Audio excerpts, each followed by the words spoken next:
Assalamualaikum warahmatullahi wabarakatuh. Dear Supervisor and colleagues, let me introduce myself.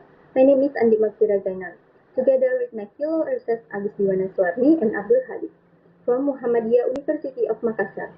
On this occasion, we intend to present our research paper entitled Analysis of Financial Performance, Profitability of Unilever Indonesia 2014 to 2023.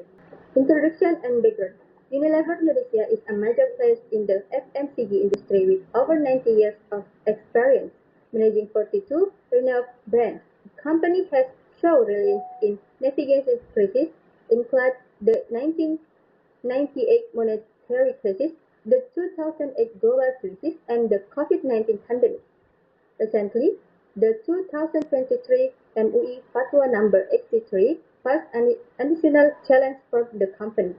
This research evaluated the financial health and profit-generating capability of Unilever Indonesia using profitability ratio. These metrics are vital for assessing the company performance and guiding investment decisions based on audit financial statement. Problem statement. The primary question of this study is how have the profitability trends of Unilever Indonesia evolved during the 2014 to 2023 period. Specifically, have they experienced significant increase or decrease over time? Object and scope. The object of this study is to analyze profitability trends of Unilever Indonesia. The scope includes the subject of this research is Unilever Indonesia. Period under study span from 2014 to 2023.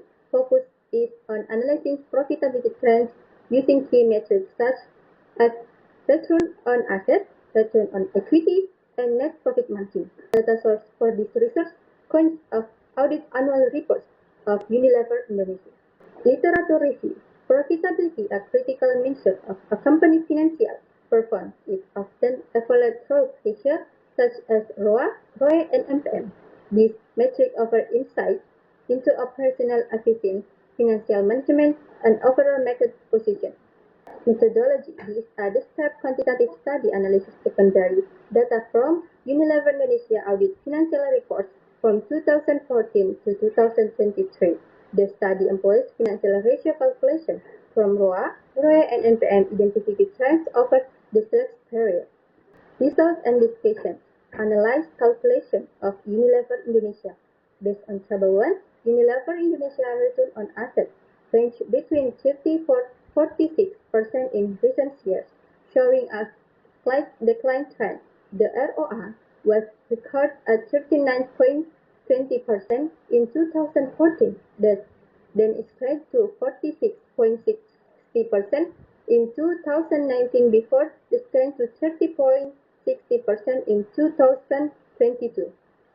Based on Table 2, Unilever Indonesia return on equity maintained significant high level, range from 115 to 136% during the same period. ROE research is peaked at 136.49% in 2017 before decline to 114.21% in 2022. Based on Table 3, Unilever Indonesia net profit margin ranged between 15 to 19% over the past decade. NPM was recorded at 16.63% in 2014, increased to 19.09% in 2016 before decline to 15.01% in 2022. Statistic description. Based on Table 4, the described statistical analysis reveals the profitability performance characteristic of Unilever Indonesia during the period from 2014 to 2023. Return on assets recorded an average value of 35.82% with standard deviation of 5.554, indicating that the company was able to generate an average profit on 35.82% from its total assets, with relative moderate variation of fluctuation. Return on equity demonstrates a remarkably high average of 153.10% with a standard deviation of 8.555, relevant excellent profitability in generation from shareholders' equity, despite showing considerable variance between periods.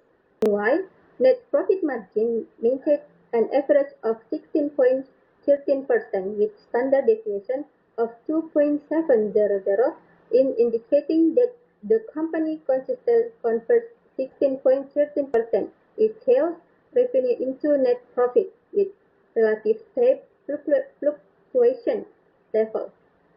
These three profitability indicators collectively demonstrable healthy financial performance, albeit with varying degrees of variability, where ROS shows the high efficiency in managing shareholders' equity. Discussion comparison with higher research. Research on Unilever Indonesia demonstrates varying results, having identified increased net profit margin trends where sufficiently observed NPM figures below the industry average. The study, however, reflects the NPM decline from 16.62% in 2014 to 12.43% in 2023. Regarding return on assets, both Holding and Safety report positive trends. In contrast, this study indicates a decrease from 40.18% to 28.81% over the 2014 to 2023 period for return on equity, showing not decline, while the study identifies an increase from 124.78% to 141.98% during the same period. This variation could stem from difference in study periods, as Tobin and Safety analyzed shorter time frames compared to this study border 2014 to 2023 analyzed. Limitation. The study focused exclusively on Unilever Indonesia without industry benchmarking or competitor comparison. This limitation such the future analysts are need to contextualize the findings with the FMCG sector. Recommendation for future research.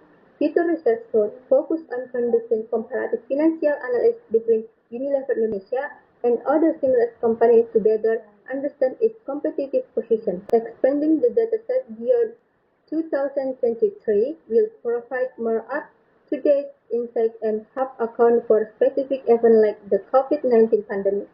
Additionally, incorporate qualitative research methods such as interview and case studies.